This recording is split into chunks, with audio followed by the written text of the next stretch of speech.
أعوذ بالله من الشيطان الرجيم.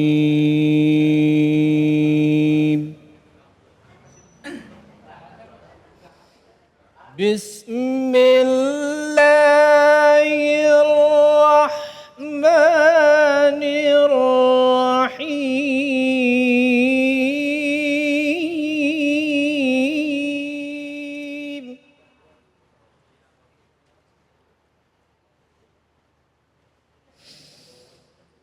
يا بني أقم الصلاة وأمر بالمعروف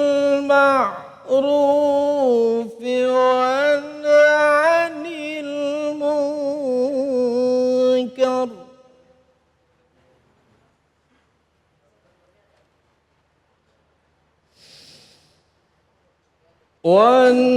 عن المنكر واصبر على ما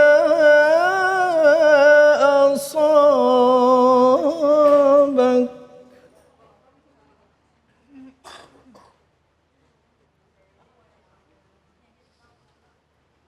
إن ذلك من عزم الأمور.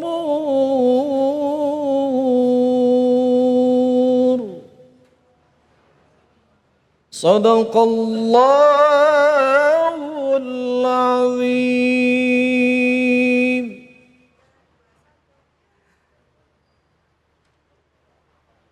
Ya, alhamdulillahirabbil alamin, sama-sama kita tadi sudah mendengarkan pembacaan ayat suci Al-Qur'an surah Luqman. Ayat berapa? Ayat 17 ya. Nah, sesuai dengan tema kita yang hari ini kita akan membahas tentang apa ya? Tentang akhlak anak kali ya. Bagaimana cara kita mendidik anak ya.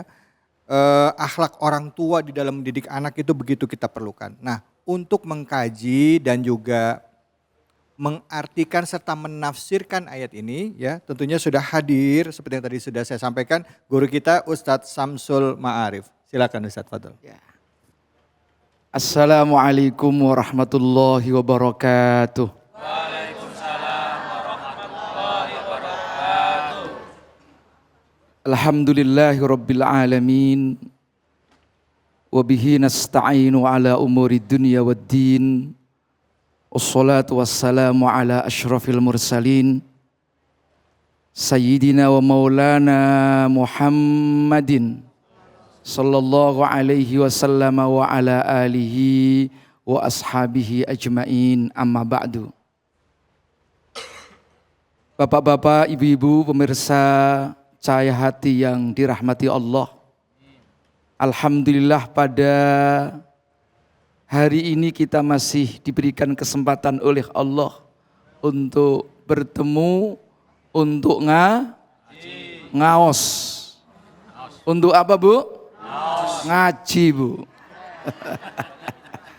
Mudah-mudahan kajian tafsir hari ini akan membawa manfaat fid dini wad dunya wal akhirah. Amin Allahumma amin Allahumma ya rabbal alamin. Tadi Ustadz Slamet sudah membacakan surah Luqman ayat 17. Mengapa disebut dengan surah Luqman? Karena ini ada cerita tentang orang yang soleh, sekalipun bukan nabi, bukan rasul, tapi patut dijadikan sebagai sebuah contoh bagi kita semua. Terutama contoh bagi orang tua dalam mendidik anak. Ini kira-kira ibu-ibu sudah punya anak apa belum? Cucu. Kayaknya kelihatannya kok masih belum punya anak nih. Alhamdulillah. Ayat ini diawali dengan kalimat ya bunayya. Ya itu harfu nida. Huruf yang digunakan untuk memanggil. Oi, kira-kira begitu. Bunayya itu dari kata bunuun atau ibnun yang artinya anak. Anak biologis. Ada ibnun itu anak biologis, bintun itu anak biologis. Kalau waladun bisa biologis, bisa ideologis. Kalau ibnun pasti anak kandung itu. Bintun juga anak kandung. Nah, kata bunayya itu bentuk tasghir. Apa itu tasghir? Ja'ala syai'a shaghiron, menjadikan sesuatu itu kecil. Misalnya kitabun dibuat bentuk tasghir kutaibun, kitab kecil. Bu,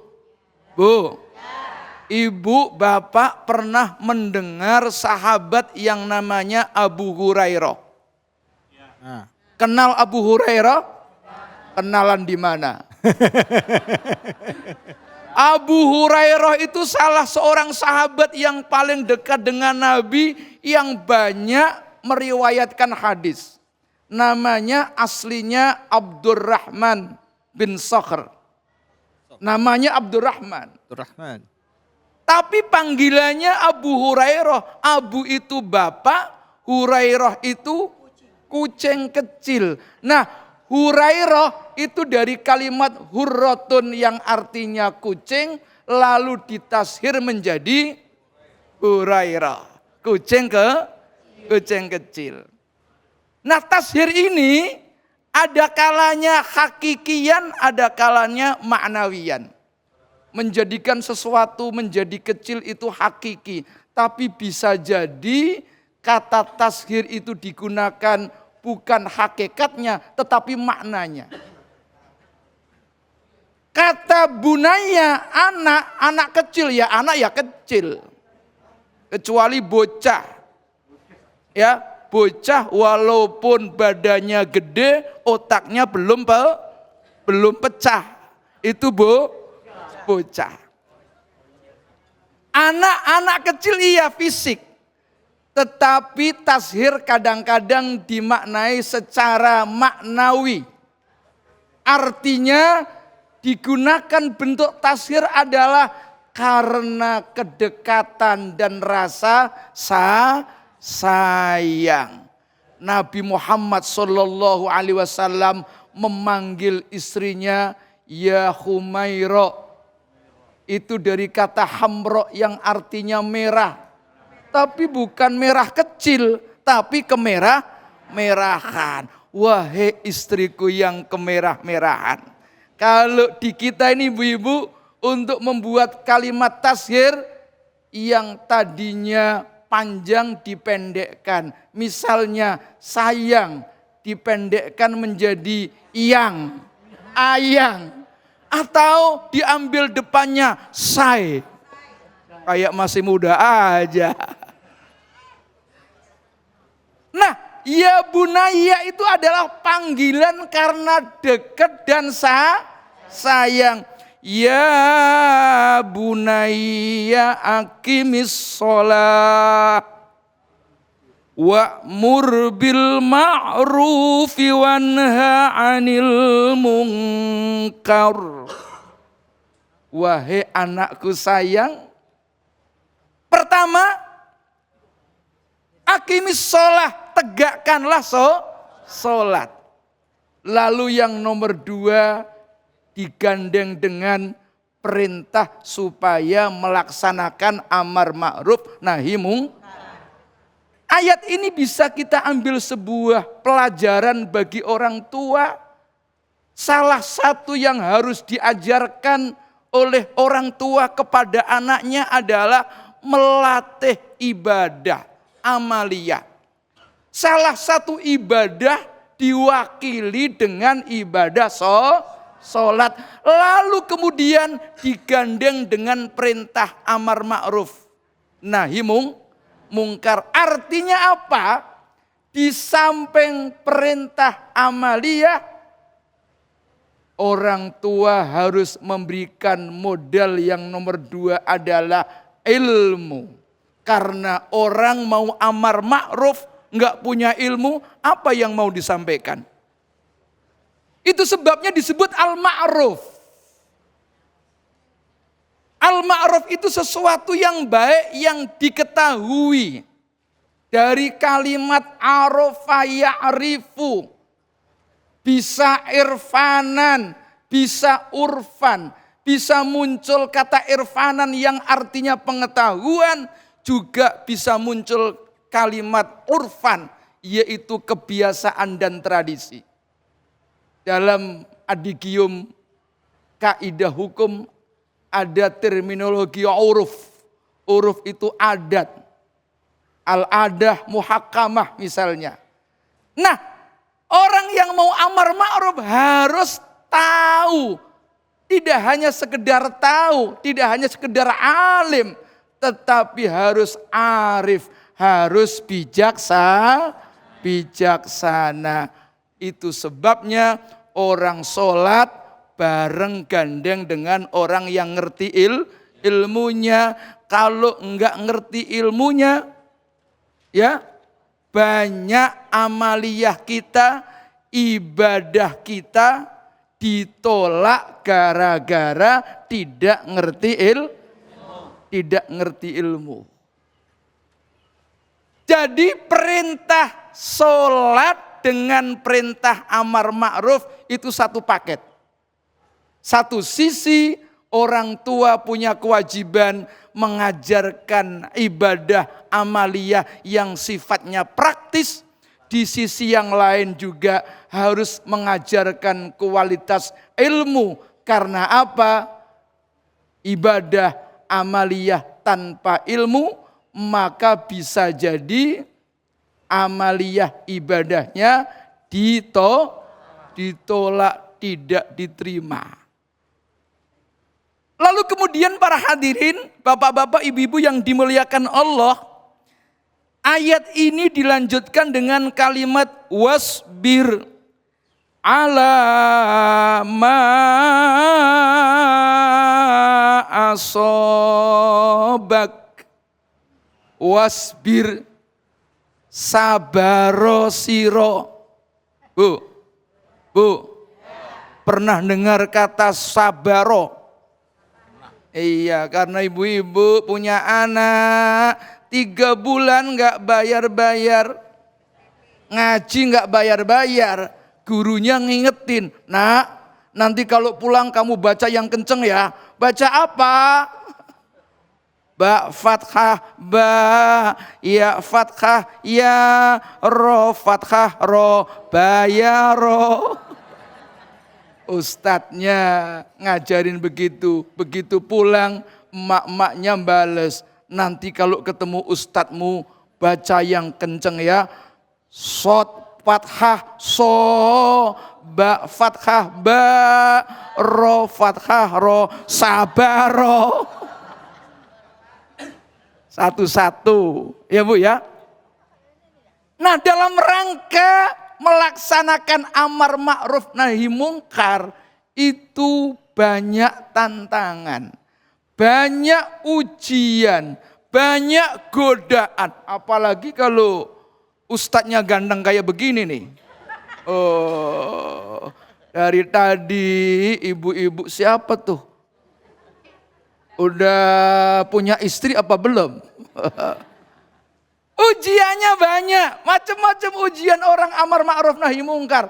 Maka yang harus diajarkan yang nomor 3 adalah wasbir ala ma asobak. Wasbir, sabarlah alama atas apa saja asobak yang telah menimpa kepadamu. Sabar. Orang ngaji, dakwah, amar ma'ruf nahi mungkar harus butuh sabar. Perintah anaknya supaya ngaji, kadang-kadang butuh waktu, betul nggak Bu? Kalau dulu orang tua nyuruh anaknya ngaji gampang, pakai dehem doang. Masjid, langsung lari ke masjid. Sekarang orang tua, Pak, saya beliin ya. Batuk ya. Orang dulu, orang tua ya Allah gampang. Kenapa gampang? Orang tuanya langsung memberi contoh. Ini sholat jamaah. Kalau sekarang orang tuanya nyuruh anaknya ke masjid. Orang tuanya nonton TV. Ada yang begitu? Mana orangnya, Pak? Jadi yang namanya mendidik anak itu butuh ketekunan, butuh kesabaran. Karena apa? Dakwah atau pendidikan itu sebuah proses. Enggak bisa kita kepingin anak kita harus rajin dalam waktu 1 minggu. Enggak bisa tuh. Pokoknya harus bisa dalam waktu 5 hari. Belum tentu. Oleh karena itu para hadirin, bapak-bapak, ibu-ibu semua, wasbir. Sabar, proses panjang.